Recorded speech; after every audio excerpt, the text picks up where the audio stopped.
ঈদ মোবারক, ঈদ মোবারক, ঈদ মোবারক। পবিত্র ঈদুল আজহা উপলক্ষে বাংলাদেশ টেলিভিশন চট্টগ্রামের বিশেষ অনুষ্ঠান পাহাড়ে ঈদ দেখার জন্য আপনাদের সবাইকে স্বাগত জানাই আমি ভ্যালেন্টিনা ত্রিপুরা।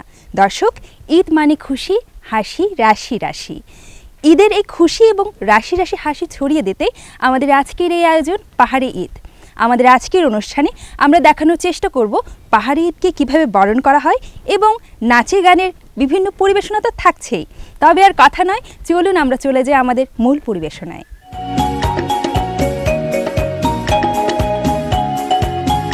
বৈশুতে পাড়ায় পাড়ায় ঘুরে বেড়ানোই শুধুমাত্র বৈশু উদযাপনের মূল লক্ষ্য নয়, এর মধ্য দিয়ে সৃষ্টি হয় সম্পর্ক ও সম্প্রীতির বন্ধন। দর্শক, এবারে থাকছে ত্রিপুরা শিল্পীদের অংশগ্রহণে একটি দলীয় নাচ।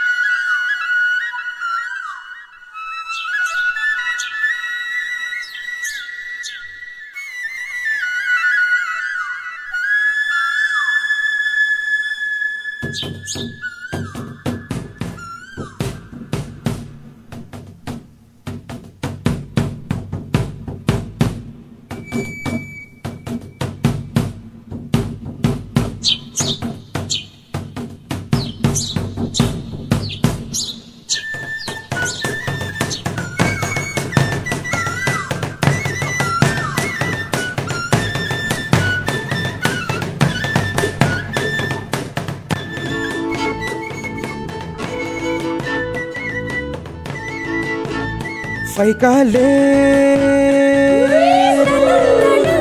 o faika bushu faikale,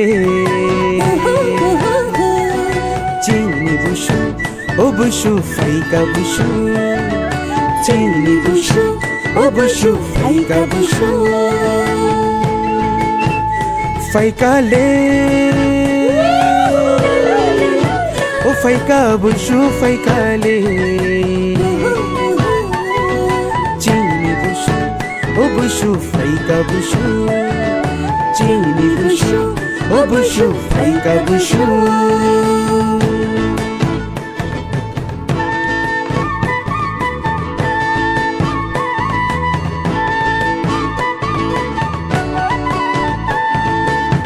Ai tu go bachano, Hunay thakhalay no, khuntang shublay no, atabul Duwala mo bushuni kuntang kajino, duwala mo bushuni kuntang kajino. Mushukak nung tikuro khungkano nung adar charono. Hui adar charono faikale, o faika bushu faikale. Chini bushu, o bushu faika bushu. Chini bushu, o bushu faika bushu.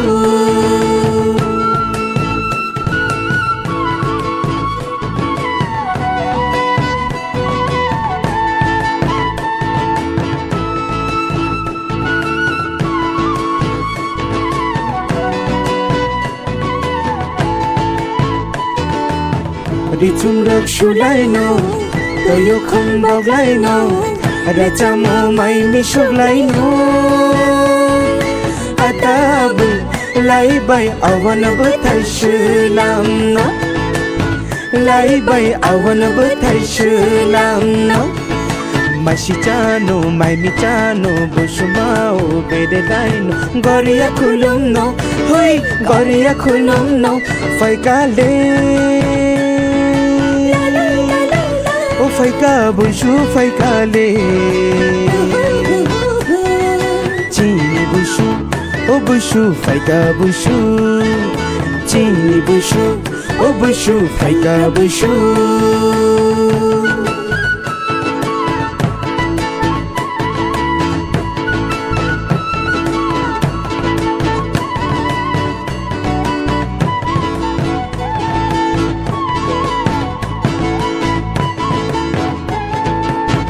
Shumur khorang khuna to, kham khorang tong thok to, chini bisi katal faika do. jotoni gamni bagoi matai khulum no jotoni gamni bagoi matai khulum no Bushu thangno bushu faino faine bishini bushu mau baksha malaino do baksha malaino do baksha malaino do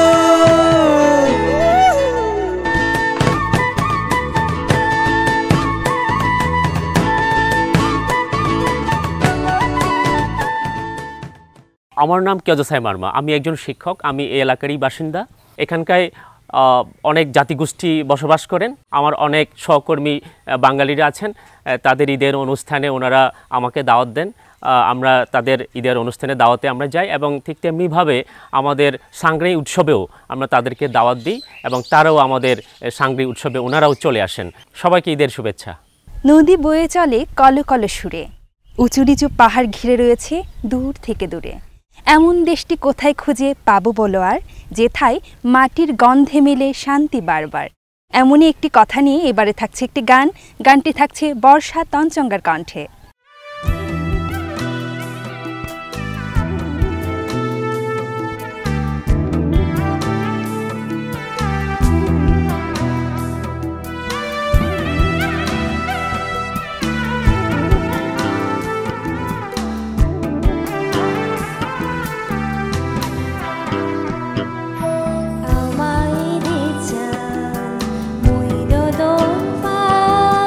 Cô đi pha về tôi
আমি খুমতাই ত্রিপুরা, আমার বাড়ি চম্পাঘাট।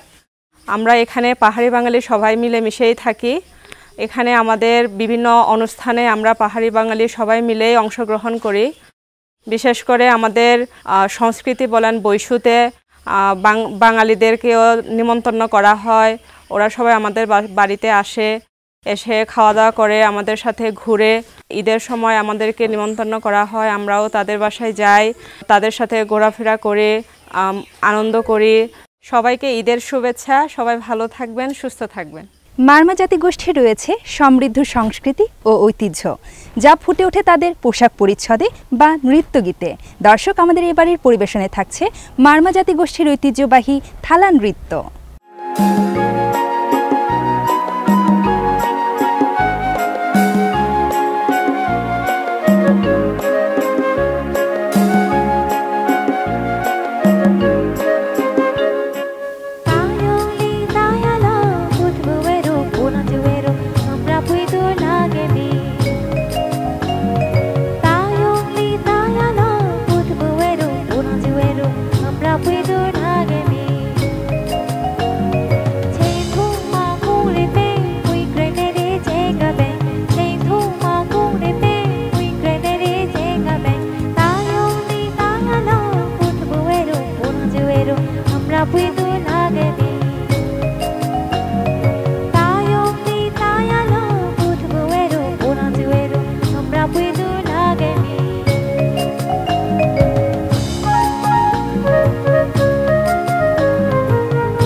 Lele moro moro lele moro moro na takha tangrela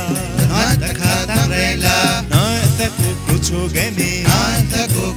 gemi lele moro moro lele moro na takku cho de poema moitarina rilong gemi lele moro moro lele moro moro lele moro moro lele moro moro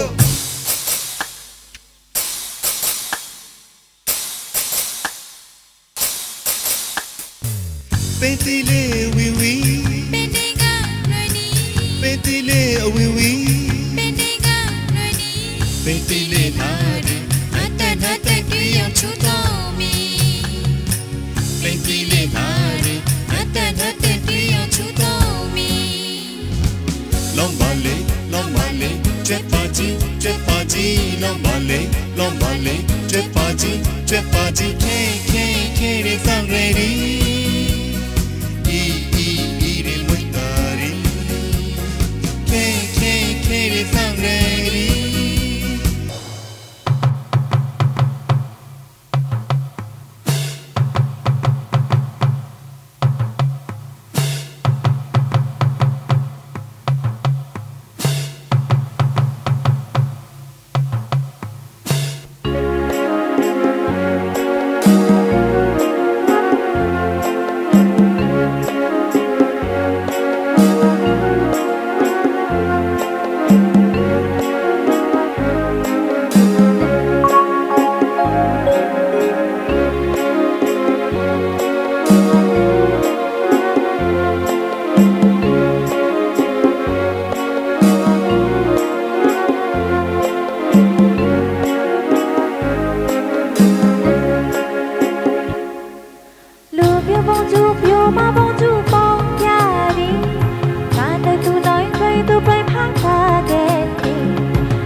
Puedo la আমার নাম মিকাতুর চাকমা, চম্পাগাত পাড়া কারবারি, চাকমা কারবারি। আমাদের এখানে চাকমা আমার আন্দারে প্রায় 80 পরিবারের মতো। পাশাপাশি ত্রিপুরা আর চাকমা আমরা মিলেমিশে থাকি। আর আমাদের পার্শ্ববর্তী বাঙালিও আছে। আমরা ঈদের সময় ওদের এখানে বেড়াইতে যাই। আর আমাদের বিশু, চাকমাদের বিশু সময় এরাও আছে। আমরা মিলেমিশে থাকি, এখানে বসবাস করতেছি বর্তমানেও। সবাইকে ঈদের শুভেচ্ছা আর সবাইকে জানাচ্ছি ঈদের বালেদি। সৃষ্টিকর্তার অপরূপ সৃষ্টি পাহাড়, আর এই পাহাড়ের ভাজে ভাজে বিভিন্ন জাতিগোষ্ঠীর বর্ণিল নিবাস যেন প্রকৃতিকে আরও বেশি বৈচিত্র্যময় করে তোলে। দর্শক, আমাদের এবারের পরিবেশনায় থাকছে একটি গান নিয়ে আসছে লাল রুয়েট পুই Pangkhua.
I know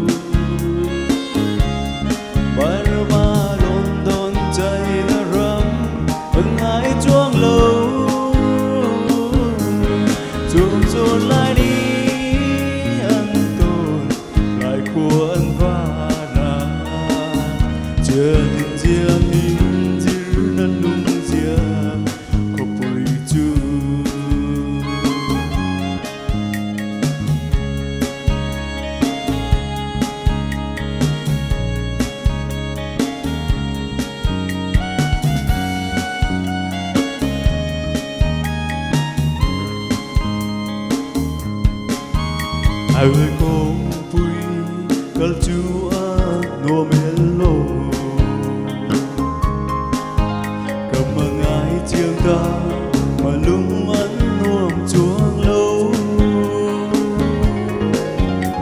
à thế cho vai hình cho lâu cho in các bạn na đủ lâu đâu in các bạn đủ lâu in các bạn na giờ có vui các bạn na là chẳng gì cái gì lung đi ai rồi si lung đi ân ai lâu Barma London jai da ram ngai chuang lâu chung sun lai đi ăn tôi lại của ăn vara chia tin chia lung chia có bùi chu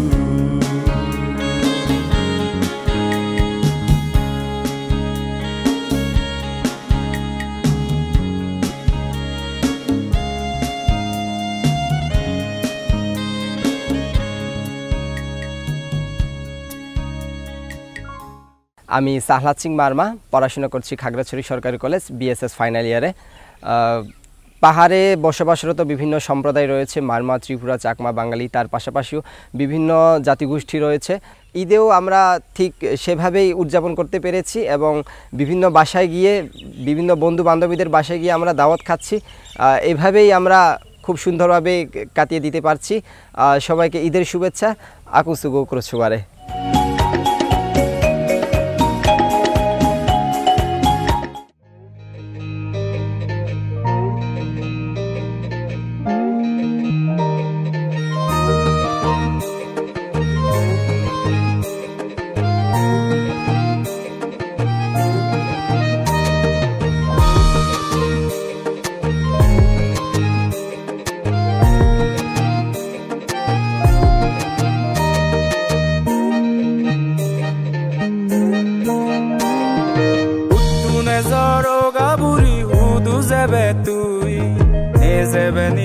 Somare zebar sangui Uttu nezaro gaburi hudu zebe tui Nezebeni to somare zebar sangui Radha monor bazir shure Ton fudi eze nazi nazi Mun muro lezai lezai Zebong dizone azi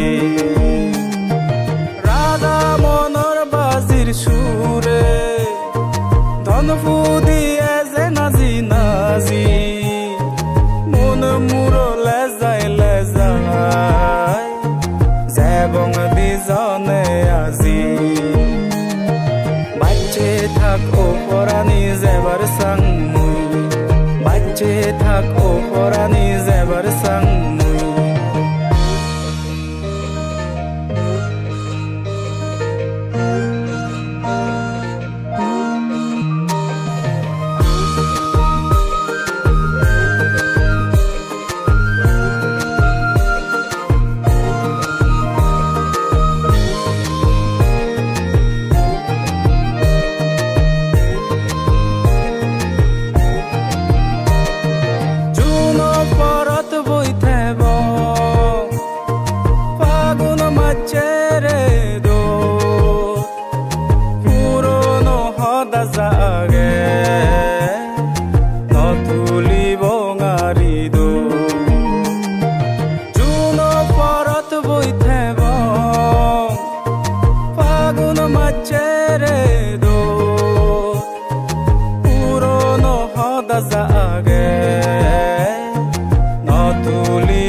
Somare zebar sangui Uttu nezaro gaburi hudu zebe tui Nezebeni to somare zebar sangui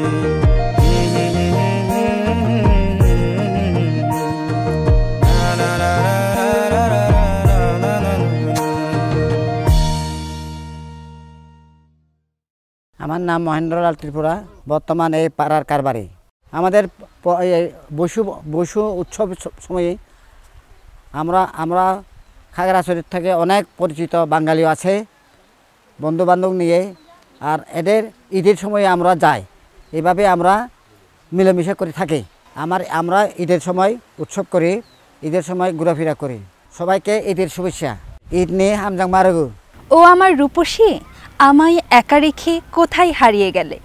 কথাগুলো আমার নয়, একজন প্রেমিক পুরুষের। দর্শক, এবারে থাকছে একটি গান। গানটি থাকছে অনুপম খিয়াংয়ের কণ্ঠে।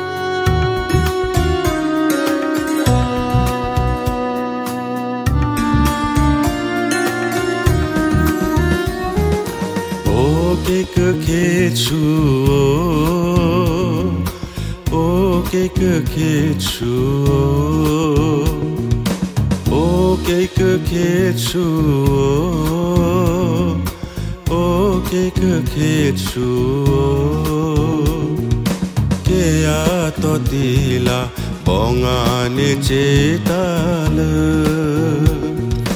Kea totila bongane cetala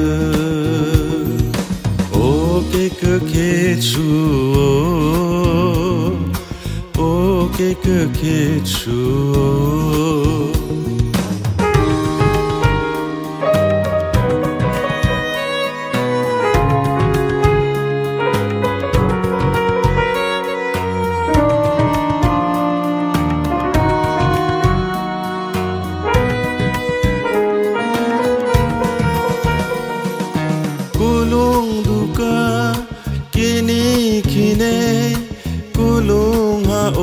Chagde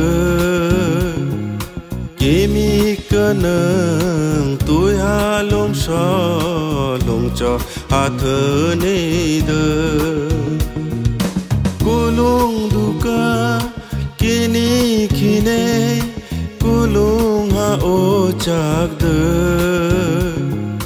kimi kanang tôi halom sha lom cho athne de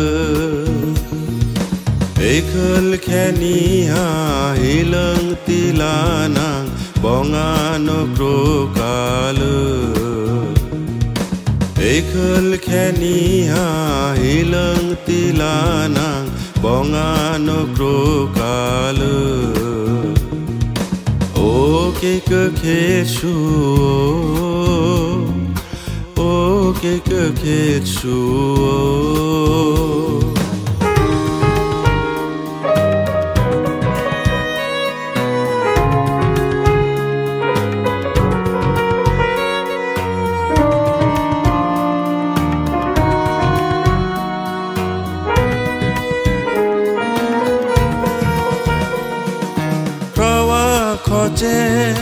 Saje lưng đơ kê ưng nô ôm hứt so